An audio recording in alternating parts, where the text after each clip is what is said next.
사도행전 10장 34절에서 48절 이 말씀을 가지고 하나님이 큰 그림 세 번째 마지막 시간의 말씀을 전하도록 하겠습니다. 어제부터 설 연휴가 시작되었습니다. 장기간의 코로나 시국과 또 국가적으로 대선과 여러 사건 사고로 어수선한 가운데 맞이하는 설 연휴입니다.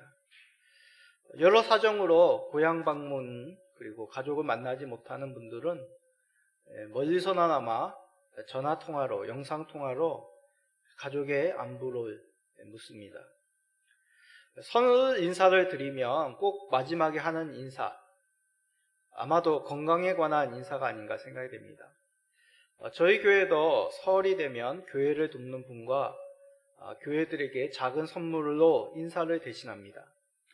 그러면 답 인사를 목사님들이 또 성도님들이 전해 오시는데, 그러면 꼭 빠지지 않는 인사가 풍성한 설을 보내시기를 그리고 평안과 건강하기를 바라는 인사로 마무리를 했습니다. 그렇습니다. 우리는 무엇보다도 설을 보내며 가지고 있는 그 바람은 평안과 건강일 것입니다. 예전에는 부자 되기를 바란다라는 그런 소망도 있었지만, 요즘과 같은 코로나 사건들, 이런 사건과 사고의 때에는 평안과 건강이 가장 우선시되지 않나 생각이 됩니다. 그런데 우리는 이러한 소망을 이루기 위해서 어떤 계획을 새해에 품고 계십니까? 새해는 의련히 여러 계획들을 세우기 마련입니다. 어떤 방향으로 삶을 살아갈지, 어떤 것을 준비해야 될지, 이런 결심들과 계획들을 세워나가죠. 그러면 평안과 건강을 위해서는 어떤 계획들을 세우셨습니까? 정기적인 운동의 계획, 그리고 식사 조절, 또 주변에 있는 어떤 위험한 환경이 있으면 금년에는 그걸 개선하겠다, 이런 계획들을 세우시는 분도 아마 계실 것입니다. 그러나 우리는 내일을 장담할 수가 없죠. 아무리 좋은 뜻으로 한 해를 계획할지라도 여러 일들이 뜻대로 되지 않는 것이 바로 우리들의 인생입니다. 그럼에도 우리가 새해에 계획을 세운다는 것은 올 한 해에도 뜻있게 살기를 바라는 소망이죠. 인생이란 모든 것이 뜻대로 되지 않는다는 걸 알지만, 그럼에도 나에게 주어진 능력 그리고 시간, 최선을 다하여 소망을 이루려고 하는 우리들의 모습입니다. 그런데 우리 믿음의 백성은 이런 모습만 있는 것이 아닙니다. 우리의 소망, 우리의 뜻이 새롭게 우리들에게 다가오는 것이죠. 나의 소망, 나의 뜻이 아니라 하나님의 뜻이 무엇인지, 하나님께서 나에게 바라시는 그 소망이 무엇인지를 우리는 고민하기 시작한다는 것입니다. 이것은 이 땅 가운데서 우리의 소망, 우리의 뜻이 아무런 의미가 없다, 그런 의미가 아닙니다. 우리가 생각하는 평강, 건강, 그리고 복들이 하나님의 관점에서 새롭게 우리가 세워간다는 것이죠. 우리 자녀들이 바라는 소망을 들어서 한번 예를 들어 설명하겠습니다. 자녀들이 바라는 소망, 무엇입니까? 아마도 새해에 가장 바라는 학생들의 소망은 성적이 오르는 것이라고 합니다. 그런데 우리가 하나님을 인격적으로 만나면 그런 단편적인 소망이 다르게 다가오는 것이죠. 공부를 잘하는 것, 못하는 것, 그런 것이 소망이 아니라 하나님 앞에서 의미 있는 인생으로 젊음을 보내는 것, 사람들에게 선한 영향력, 예수를 믿는 아름다운 영향력을 끼치고자 그런 사람으로 올해 한 해를 살아가기를 소망하는 것을 우리 자녀들은 품게 됩니다. 그러나 이 둘은 겉으로 보기에는 잘 구별이 되지 않습니다. 세상 속에서 공부 잘하고 1등이 되는 것, 그리고 자신에게 주어진 재능과 하나님에 맡겨진 그 시간 가운데 최선을 다하는 것, 겉으로 보기에는 이 두 삶이 잘 구분이 되지 않죠. 그러나 그 속에 품는 소망과 목적은 전혀 다름을 우리가 깨닫게 됩니다. 저에게도 동일합니다. 번듯한 교회 세워서 자립하는 교회 세우는 것, 그런 소망함을 품을 수도 있겠죠. 그러나 이것보다는 말세 속에서 주의 뜻에 합당한 바른 교회, 바른 말씀의 사역자, 목양자가 되는 것이 저의 소망함입니다. 세상 속에서 그저 이름을 내고 잘 되는 교회, 그렇게 세워가는 것과 하나님이 맡겨주신 것 가운데 최선을 다하여 예수님이 맡겨주신 그 좁은 길을 찾는 의미 있는 목회자 되는 것, 겉으로도 역시 이 두 삶이 구별이 되지 않습니다. 그러나 그 속에 품는 소망과 인생의 목적은 전혀 다르게 되는 것이죠. 자, 오늘 말씀이 바로 그러하다는 것입니다. 모든 일들을 하나님의 뜻 가운데서 이제 하나님께서 하나 되게 인도하십니다. 베드로와 고넬료와 주변 사람들은 이제 하나님의 놀라운 구원의 큰 그림을 깨닫고 그 계획에 동참하게 됩니다. 오늘 말씀을 통해 교회와 성도들에게 그리고 각 인생들에게 말씀하시는 하나님의 큰 계획이 무엇인지를 살피는 시간이 되기를 소원합니다. 그러므로 올해 한 해에도 하나님의 큰 계획 가운데 드려지는 우리 모든 성도님 되시기를 간절히 소망드립니다. 자, 우리가 계속 베드로와 고넬료가 만나는 장면을 살펴보고 있습니다. 베드로와 고넬료를 통해 하나님의 큰 계획이 무엇이었습니까? 하나님의 이 계획의 목적이 무엇인지 우리는 그 답을 잘 알고 있습니다. 바로 이방 선교이죠. 그러나 이는 단지 선교, 복음 전파만의 뜻이 아닙니다. 왜 베드로가 하나님이 보여주시는 환상에 대해서 깊은 고뇌, 깊은 생각에 잠기게 되었습니까? 단지 하나님의 이상인지에 대한 의심이 아니라 유대인, 베드로 유대인으로서 율법 가운데 자라고 유대 문화에 익숙한 이 베드로에게 참 율법의 의미가 무엇인지 깨닫게 됐다는 것이죠. 자신의 그런 문화의 벽, 민족의 벽, 그런 편견된 시선을 뛰어넘어 하나님의 큰 시선으로 세상을 바라보기 시작했다는 것입니다. 그가 예수님이 공생의 사역권 가운데서 곁에서 예수님의 말씀을 지켜보고 예수님의 사역을 바라보았지만 그는 하나님이 가지신 그 모든 민족에 대한 계획을 알지 못하였던 자였습니다. 그러나 하나님께서 고넬료를 만나게 하심으로 그는 이제 하나님이 품으시는 그 큰 계획을 서서히 깨닫게 되었다고 고백합니다. 그 고백이 사도행전 10장 34절, 35절에 담겨져 있습니다. 읽어볼까요? 베드로가 입을 열어 말하되 내가 참으로 하나님은 사람의 외모를 보지 아니하시고 각 나라 중 하나님을 경외하며 의를 행하는 사람은 다 받으시는 줄 깨달았도다. 베드로가 이런 고백을 하기까지 하나님께서는 베드로와 고넬료에게 이상을 보여주시고 사자를 보내심으로 하나님의 뜻을 알리셨습니다. 가이사랴와 욥바라는 두 도시 사이에 하나님께서는 사람들을 오고 가게 함으로 둘을 만나게 하셨죠. 깊은 생각과 의심에 있는 베드로에게 하나님은 성령님을 통하여 거듭 하나님의 큰 계획에 동참하도록 이끄셨습니다. 베드로는 이제 고넬료에게 행하신 하나님의 계시를 듣게 됩니다. 그리고 하나님의 큰 그림을 깨닫게 되는 것이죠. 왜 자신에게 이상을 보여주시고 욥바에서 가이사랴로 인도하시어 이 이방인들을 만나게 하시는지 그 하나님의 계획을 베드로도 깨닫게 되었다는 것입니다. 하나님은 사람의 외모를 보시 아니하시고 각 나라 중 하나님을 경외하며 의를 행하는 사람을 다 받으시는 줄 깨닫게 됐다는 것이죠. 자, 여기서 사람의 외모를 보다라는 것은 문자적인 의미로 사람의 얼굴을 취한다는 것입니다.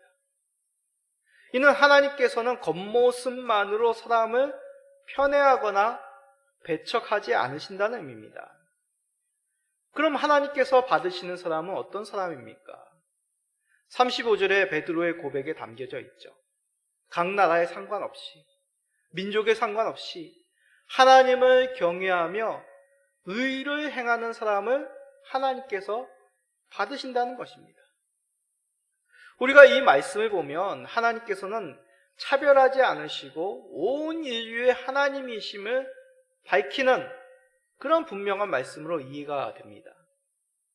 유대인인 베드로로 대표되는 이 사도들조차도 아직까지 선민의식 속에 갇혀 있었습니다. 그러기에 이방인들에게 복음을 전하는 것이 이 유대인들 사이에서는 예수 믿는 후에도 역시 조심스러움, 터부시하는 이해였음을 이들은 그 피부 속에서 잘 알고 있었죠. 그런데 그런 벽을 하나님께서 분명한 메시지로 깨뜨리시는 것입니다. 그런데 이 말씀 속에는 더 깊은 의미가 담겨 있습니다. 얼굴로 사람을 취한다는 말에는 재판정에서 얼굴을 든다는 그런 의미도 포함됩니다. 법적인 용어죠. 다시 말해 하나님께서 의인이라고 인정하시는 사람은 아브라함의 혈통적인 자손, 그리고 율법을 준수하고 할례를 행한 그런 사람들을 하나님께서 의인이라고 부르시는 것이 아니란 얘기입니다. 하나님 앞에서 열리는 그 재판정의 자리에는 유대인들이라는 이유만으로 얼굴을 하나님께 들 수 있다는 것이 아니란 얘기죠. 그럼 어떤 사람들이 하나님 앞에서 얼굴을 들 수 있습니까? 어떤 사람이 하나님께서 의인이라고 인정을 하시냐는 얘기죠. 나라와 민족 상관없이 하나님을 경외하며 의를 행하는 사람들이 하나님께서 말씀하는 의인이라는 선언을 받을 수 있는 사람이라 말씀합니다. 자, 이 말씀은 새로운 말씀이 아닙니다. 구약의 여러 선지자들을 통하여서 계시된, 예언된, 약속된 말씀이죠. 대표적으로 미가 선지자 6장 8절을 읽어봅시다. 사람아, 주께서 선한 것이 무엇임을 내게 보이셨나니 여호와께서 내게 구하시는 것은 오직 정의를 행하며 인자를 사랑하며 겸손하게 내 하나님과 함께 행하는 것이 아니냐. 미가를 통하여 하나님이 이루시는 정의가 무엇이라고 얘기합니까? 하나님께서는 주의 백성들이 정의를 행하시기를 원하신다고 합니다. 그 정의는 바로 하나님의 의를 이루고 인자를 사랑하며 하나님을 사랑하며 겸손히 하나님과 동행하기를 원하신다고 하셨습니다. 선지자를 통해서 거듭거듭 이러한 말씀을 전하셨습니다. 그러나 하나님의 선민이라 자부하였던 이스라엘은 겉으로 보이기에는 의로움의 그런 사람의 모습으로 살았습니다. 겉으로 보이는 의로움이 하나님 앞에 설 수 있는 의의 기준이라고 생각하였습니다. 이들의 이런 잘못된 의에 대한 생각을 예수님은 비유로 통렬하게 비판하셨죠. 잘 알고 있는 성전에 기도하는 바리새인과 세리의 비유입니다. 바리새인은 하나님께 기도하기를 불의한 사람들과 같지 아니함을 감사하며 자신은 금식과 11조를 규칙적으로 행하였음을 하나님 앞에 내세웁니다. 반면에 세리는 감히 하나님 앞에 눈을 들지 못합니다. 하늘을 쳐다보지 못하는 것이죠. 다만 가슴을 치며 하나님께 죄인임을 고백하며 긍휼을 구하는 눈물을 흘립니다. 예수님은 이 비유를 말씀하시며 이 둘 중에 하나님께서 의롭다함을 받아 성전에 내려간 자는 바리새인이 아니라 세리라고 말씀하셨습니다. 자, 누가복음 18장 14절입니다. 내가 너희에게 이르노니 이에 저 바리새인이 아니고 이 사람이 의롭다 하심을 받고 그의 집으로 내려갔느니라. 무릇 자기를 높이는 자는 낮아지고 자기를 낮추는 자는 높아지리라 하시니라. 이 비유의 의미가 무엇입니까? 하나님께서 의롭다 칭하는 자의 모습이 무엇이냐는 얘기죠. 유대인들이 자랑하던 이방인들과 달리 율법을 준수함으로 하나님 앞에 경건한 삶을 산다고 그런 자부심을 가진 유대인들이 하나님 앞에 의인이라 부른 것이 아니라는 예수님의 비유의 충격적인 말씀입니다. 이는 단지 문자적으로 의를 행하는 것, 착한 일을 하는 사람이 하나님께 의롭다함을 인정받는다, 그런 의미가 아닙니다. 하나님 앞에서 진실하게 사는 것을 의미하는 것이죠.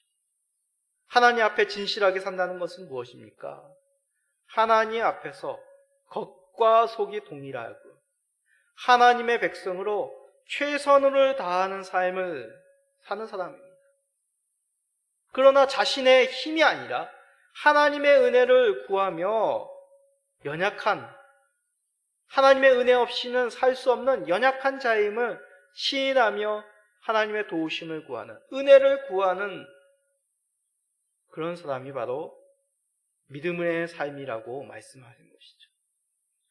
그러기에 바울 사도를 통해 성도의 삶에 대해서 이렇게 말씀하시지 않았습니까?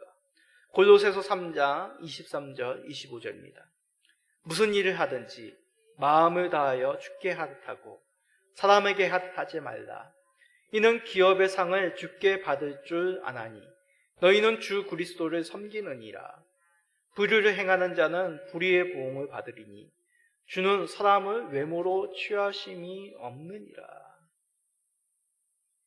우리 하나님께서 외모로 사람을 취하지 않으시는 분임을 믿는다는 것은 맡겨진 삶 속에서 최선으로 하나님의 의를 행하며 겸손히 하나님의 도움을 구하는 그 중심과 겉의 삶이 동일한 자임을 말씀하는 말씀입니다. 그러기에 이런 사람은 겉으로 보여지는 것은 무슨 일이든지 최선을 다하여 충성으로 감당하는 모습이죠. 고넬료가 이런 삶을 살았다는 것입니다. 하나님을 두려워함으로 하나님이 주신 권세에 대해서 교만히 행하지 아니하고 하나님께서 맡겨주신 그 삶 속에서 최선을 다했던 그였습니다. 하나님 앞에서의 삶과 사람 앞에서의 삶이 같았던 것이죠. 비록 그가 이방 로마의 백부장이었으나 하나님을 높이며 자신을 낮추는 그 중심으로 이웃을 사랑하는 그런 아름다운 삶을 이 고넬료가 살았던 것입니다. 이러한 그 중심을 하나님께서 받으셨다는 것이죠. 하나님의 거듭되는 계시와 이들에게 베드로 자신을 이끌어 오심을 통해 베드로는 이러한 사실을 깨닫게 되었다는 것입니다. 외모가 아니라, 혈통이 아니라, 율법이 아니라 그 중심을, 하나님께 향하는 그 중심을 받으시는 의로우신 하나님임을 베드로는 깨닫게 된 것이죠. 자, 베드로가 이런 하나님의 계시를 깨달았다면 무엇을 해야 될까요? 이제 베드로는 36절부터 43절까지 그리스도의 복음을 증거합니다. 자, 베드로가 전한 이 복음의 내용을 크게 세 부분으로 요약할 수 있습니다. 먼저 화평의 복음으로 오신 예수 그리스도를 증거합니다. 자, 사도행전 10장 36절입니다. 만유의 주 되신 예수 그리스도로 말미암아 화평의 복음을 전하사 이스라엘 자손들에게 보내신 말씀. 화평의 복음이란 것이 무엇입니까? 화평의 복음이란 하나님과 원수되었던 관계를 화평케 하는 복음이라는 얘기입니다. 하나님과 원수된 우리들의 관계를 화평케 하시는 분이 누구겠습니까? 바로 예수 그리스도시죠. 화평은 사람들과의 관계에서만 화평이 아니라 하나님과의 관계가 먼저 화평을 회복해야 됩니다. 공의로우신 하나님께서 이 땅의 죄와 죄인들을 향하여 어떠한 판결을 내십니까? 공의로우신 하나님이라면 이 땅의 죄를 간과하실 수가 없는 것이죠. 심판을 내리심이 마땅합니다. 그러기에 우리는 하나님의 진노를 받아 마땅한 자들입니다. 그러나 예수 그리스도께서 그 진노를 대신 받으심으로 이를 믿는 자, 예수 그리스도의 그 공로를 믿는 자는 예수 그리스도로 말미암아 화평케 되는 은혜를 얻게 되는 것이죠. 이 사실을 베드로는 고넬료에게 분명히 알립니다. 이전에는 하나님과 원수되었으나 이를 화평으로 바꿀 수 있는 분, 진노를 받고 기쁨으로 새롭게 하실 분, 바로 예수 그리스도임을 고넬료에게 분명히 알리고 있습니다. 베드로가 고넬료에게 둘째로 전한 내용은 바로 사람들의 죄를 감당하시어 나무에 달려 죽으셨으나 사흘 만에 하나님께서 살리신 그 부활의 주가 예수 그리스도임을 분명히 알립니다. 사도행전 10장 39절 40절입니다. 우리는 유대인의 땅과 예루살렘에서 그가 행하신 모든 일의 증인이라. 그를 그들이 나무에 달아 죽였으나 하나님이 사흘 만에 다시 살리사 나타내시되. 하나님께서 예수님에게 부어주신 성령의 능력, 마귀 권세를 물리치신 그 능력, 그 정점이 무엇입니까? 사망 권세를 이기심이죠. 더 이상 죄와 사망이 왕노릇할 수 없음을 예수 그리스도의 부활로 말미암아 선포하시고 이루셨다는 것입니다. 참 승리자가 예수 그리스도시라는 것이죠. 헬라 철학의 교육을 받은 이 로마 백부장에게는 이 사실이 미련하게 들렸을 것입니다. 아니, 어떤 사람이 죽음에서 다시 살아날 수 있다는 말인가? 그러나 도저히 일어날 수 없는 일조차도 성취된다면 이것은 미련한 일이 아니라 놀라운 능력인 것이죠. 예수님이야말로 죽음을 이기시고 생명의 부활로 이루신 그리스도 구세주요 능력의 주이심을 베드로는 증거하였습니다. 마지막으로 베드로가 증거한 내용은 살아있는 자와 죽은 자의 재판장이신 예수 그리스도, 그 예수 그리스도가 재판장이심을 증거하며 모든 선지자들이 이것을 증거하여 믿는 자들에게는 그 이름을 힘입어 죄 사함을 받는다고 밝히 증거합니다. 사도행전 10장 42절 43절입니다. 우리에게 명하사 백성에게 전도하되 하나님이 살아있는 자와 죽은 자의 재판장으로 정하신 자가 곧 이 사람인 것을 증언하게 하셨고 그에 대하여 모든 선지자도 증언하되 그를 믿는 사람들이 다 그의 이름을 힘입어 죄 사함을 받는다 하였느니라. 아멘.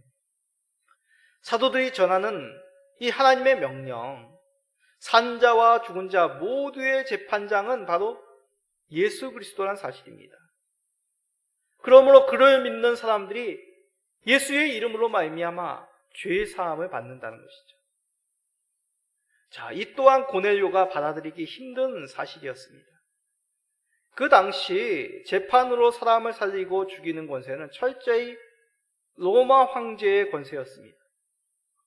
황제가 정한 법과 명령에 따라 각 지역의 총독들은 재판을 하였죠. 황제의 명령 없이는 죄가 사해질 수 없었습니다.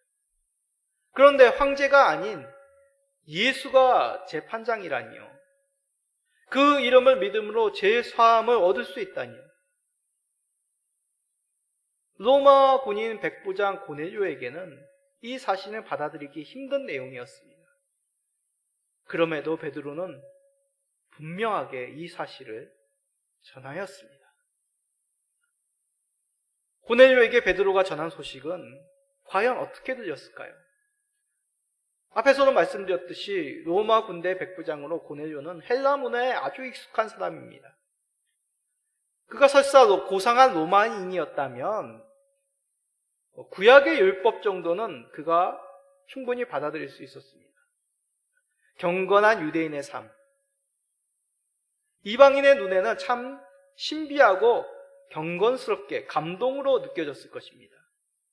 유대인들의 윤리적인 삶, 그리고 구제에 힘쓰며 남을 배려하는 그러한 아름다운 모습에 이방인이었던 이 고넬료에게 있어서도 큰 감동으로 받아들일 수 있는 깊은 아름다운 모습으로 여겨졌을 것입니다. 그러나 베드로가 전한 복음은 로마인인 고넬료가 그렇게 쉽게 받아들일 수 있는 내용이 아닙니다. 그 당시에 죄를 물어 사람을 살리기도 하고 죽이는 권세는 로마 황제에게 있었다고 하였습니다. 그런데 나무에 달려 죽은 예수라는 사람이 하나님이 세우시는 구세주요 심판자라니요. 상식적으로는 도저히 이해할 수 없는 내용입니다.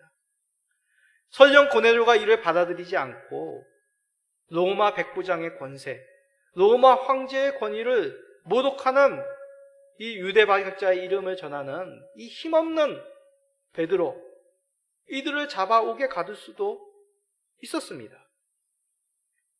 빌립이 만났던 에디오피아 넷이나 사마리아 성에서 만났던 사마리아 사람들이나 설사 아나니아가 만난 이 사울, 그들의 권세와는 비교할 수 없는 차원이 다른 로마 군대의 백부장 고넬료입니다. 이러한 위험성을 베드로도 잘 알고 있었습니다.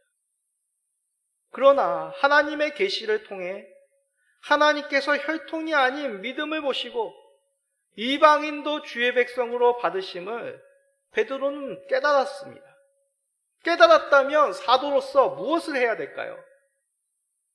고넬료와 그 가족과 친구들이 왜 베드로 앞에 모여 있는 것입니까? 하나님의 말씀을 듣기 위해서였습니다. 베드로를 불러 주의 제자로 삼으신 그 하나님의 큰 그림, 이들에게 주의 복음을 증거하시기 위하여 그를 세우신 것이죠. 그러기에 베드로는 하나님의 계시된 분명한 말씀, 예수 그리스도의 복음을 가감없이 고넬료와 그 사람들에게 전하였습니다. 증언하다, 명한다는 것은 단지 본 것만을 전달한다는 의미가 아닙니다. 그 명령을 부여한 자의 권세를 위임받아 그 사명을 다한다는 것이죠. 로마의 정령들이 황제의 명을 전한다는 것은 황제의 권위로 그 권세를 위임받아 황제의 전령자로 그 사명을 감당하라는 뜻입니다. 마찬가지입니다. 사도인 베드로도 하나님의 명령을 받았으니 하나님의 그 마음으로 그 사명을 가지고 담대히 예수 그리스도의 복음을 이방인 로마 군대 백부장 고넬료에게 전한 것이죠. 진정으로 하나님의 큰 계획을 깨달았기에 전심전력으로 동참하며 위험을 무릅쓰고 고넬료에게 있는 대로 증언하는 베드로였습니다.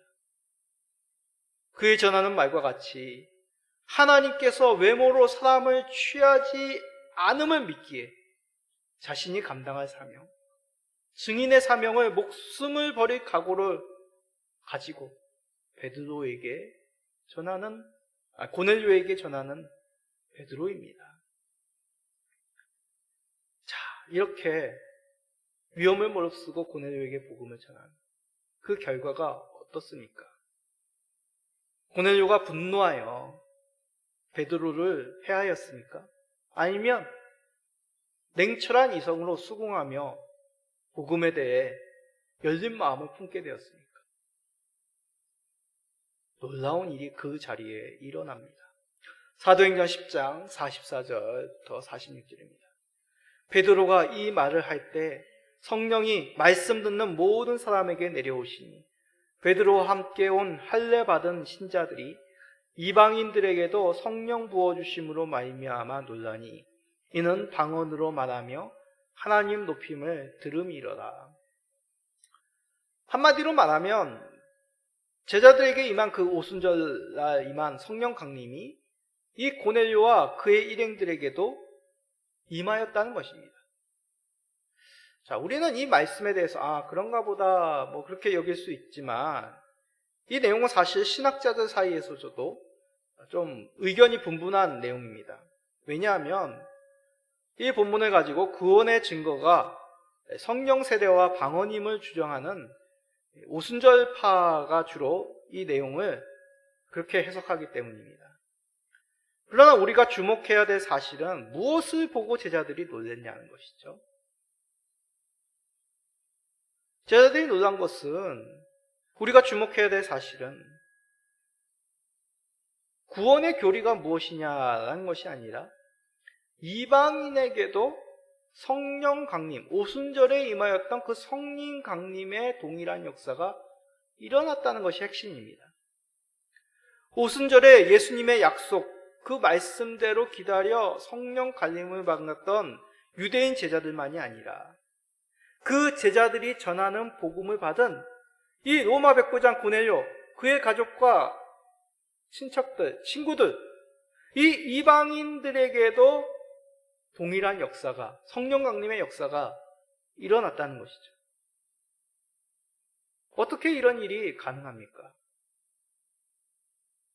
바로 제자들이 전한 것이죠.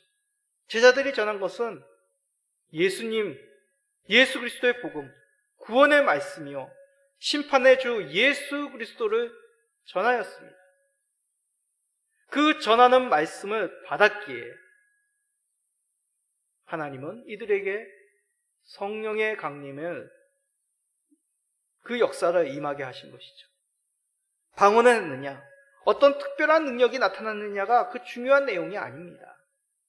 이방인이었던 고넬료와 그 을행이 복음을 듣고 성령님을 통해 하나님을 찬미하며 하나님만을 경배하는 그런 사람으로 성령님께서 새롭게 그의 인생을 빚어져 가셨다는 것이죠.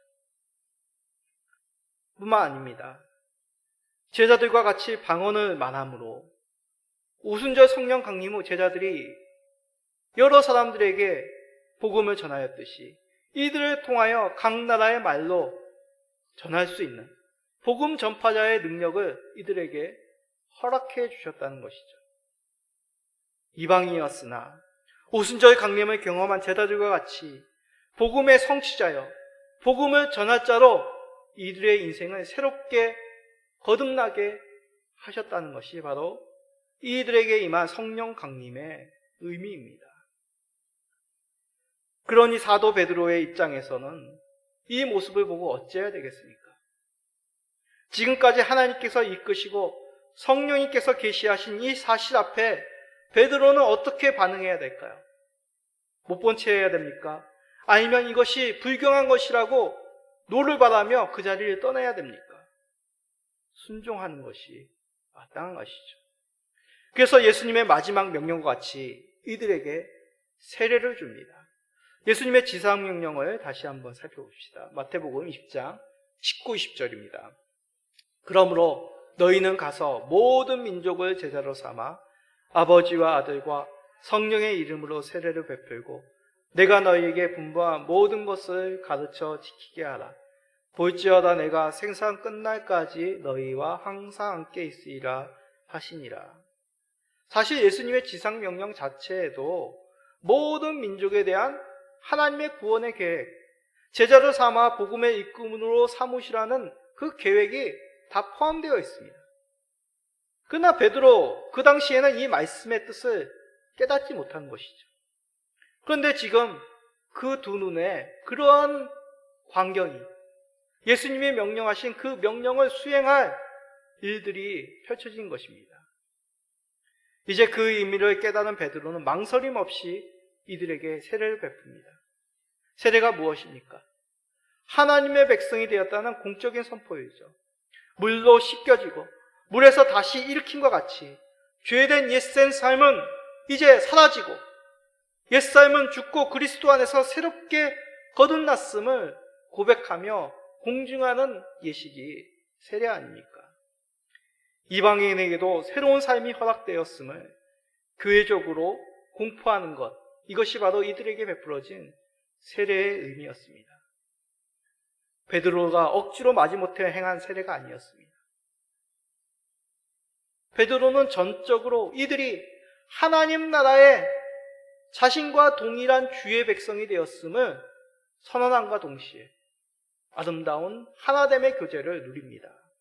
사도행전 10장 48절 우리 다 같이 한 목소리로 크게 읽어봅시다. 명하여 예수 그리스도의 이름으로 세례를 베풀라 하니라.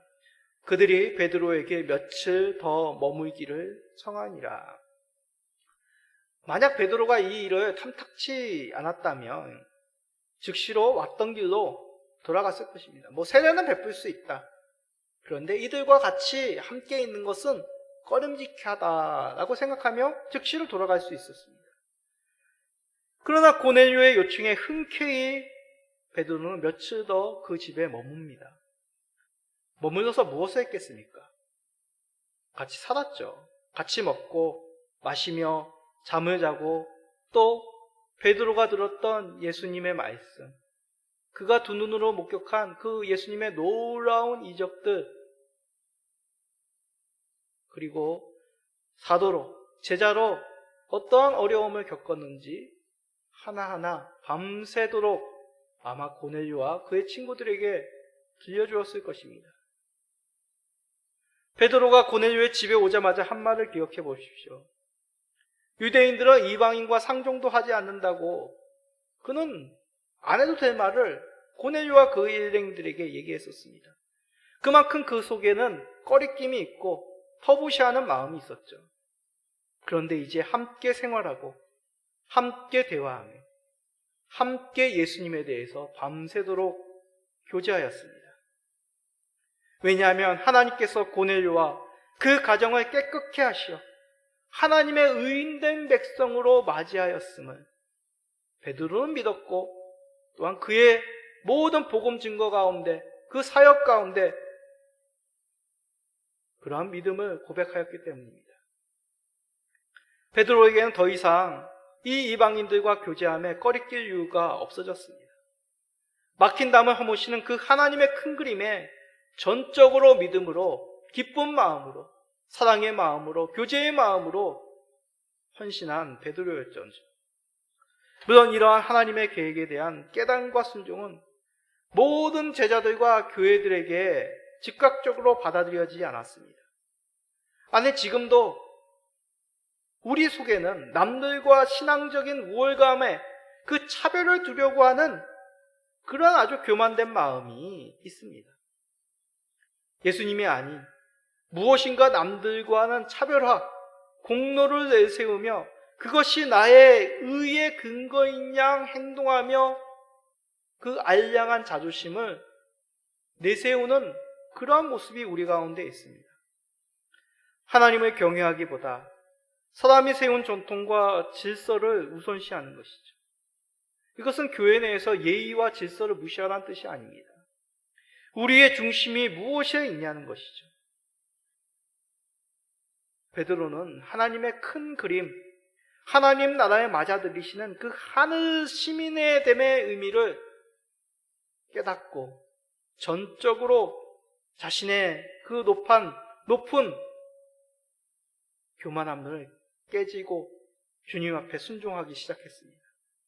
그는 말과 머리로만 동의함이 아니라 즉각적으로 화평의 주요, 심판의 주이신 예수님을 가감없이 전하였습니다. 우리는 얼마나 많은 선입관과 주저함으로 하나님의 구원의 뜻을 받아들이지 못하는 그런 모습이 있지 않는지 살펴봐야 되겠습니다. 무엇보다도 우리가 받은 복음 속에서 우리에게 오신 예수님을 깊이 묵상하겠습니다. 우리 심령 가운데 주 예수 그리스도가 주인으로 계시다면 우리는 그 주 예수님이 이끄시는 참된 복음, 사람을 외모로 취하지 아니하시고 그 중심을, 그 믿음을 기뻐 받으시는 그 하나님과 같이 사람들에게 사랑과 믿음으로 나아가야 되지 않겠습니까? 우리 하나님께서는 예수 그리스도로 말미암아 우리를 외인으로 대접하지 아니하시고 아낌없이 내어주심으로 우리를 하나님 나라 가족으로 되게 하셨습니다. 우리를 맞으신 그 하나님의 사랑으로 우리도 가지고 있는 편견, 그 벽을 넘어 이웃에게, 친구들에게, 동료들에게, 가족들에게 따뜻한 예수님의 사랑, 그 생명의 복음, 그 은혜로운 하나님의 영광을 나누어 주시는 복된 통로가 되시기를 예수 그리스도의 이름으로 간절히 축복드립니다. 아멘.